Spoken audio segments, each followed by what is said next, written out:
Hello, my name is Chris Smith. I am a vice president and on the board at Edelweiss.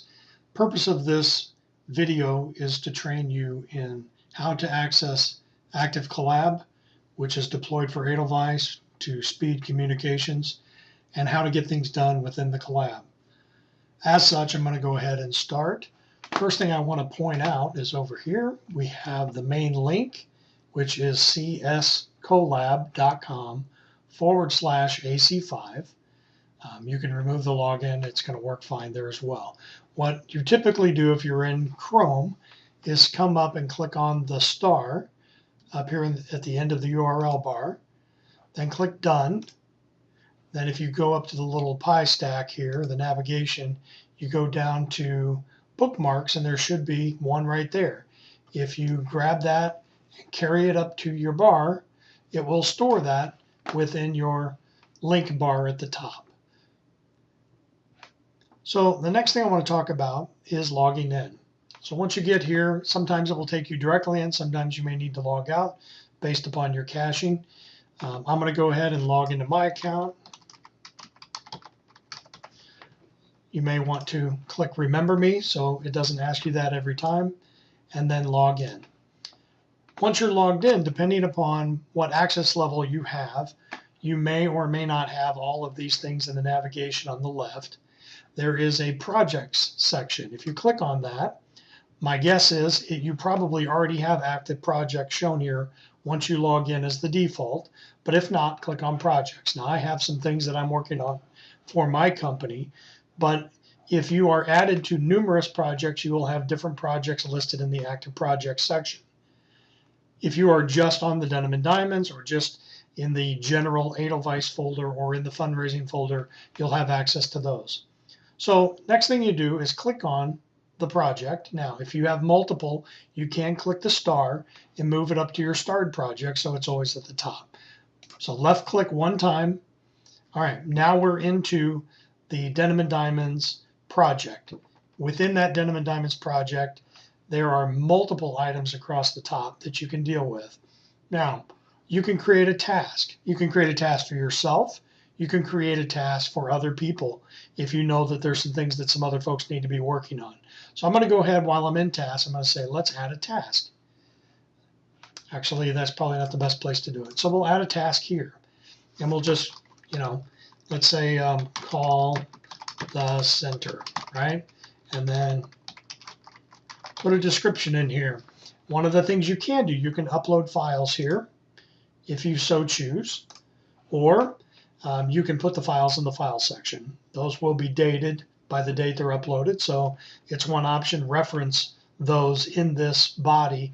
Say, hey, I'm posting the files in the file section, and then direct people over to it. The other thing you can do is click on Choose for subscribers. All of these people will get copied on whatever it is that you put in this discussion, in this task.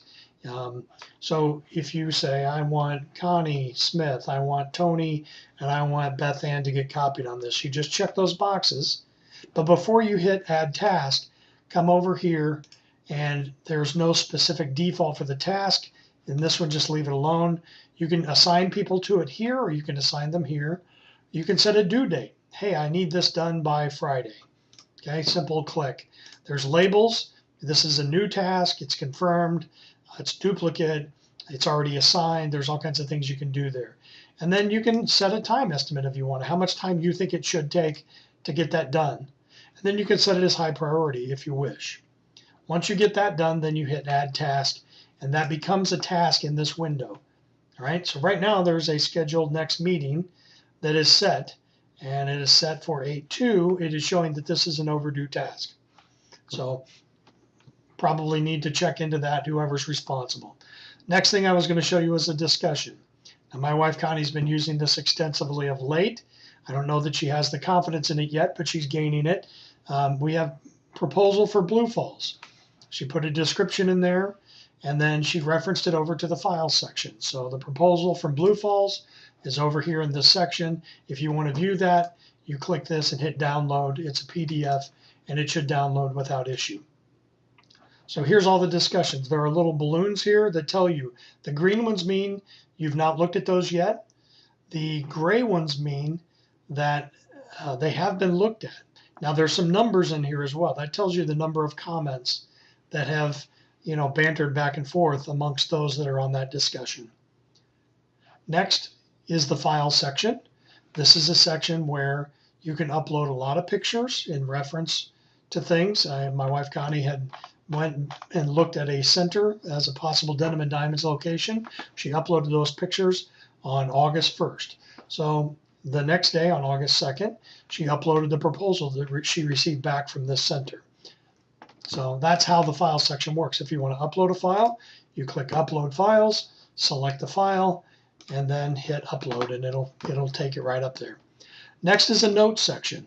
So you can use it for meeting minutes and just some other notes. And you can also copy people on this thing, and people can comment back. Now, one very important thing I need to note is that anything you create, a task, a discussion, when you upload files, when you put notes in there, when you copy those people and say, these are the people that I want to get copied on this, what will happen is they will receive an email the minute you save that task, that discussion, upload that file, make that note, and they will get an email. And in that email, they can just simply hit reply to that email, and all of those messages get appended automatically to these discussions, to these sections.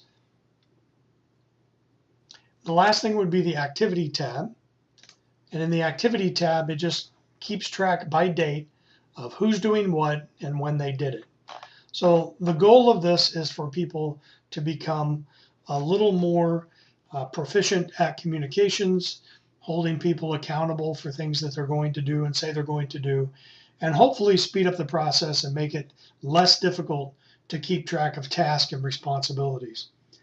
My name is Chris Smith. My number is 317-341-1074.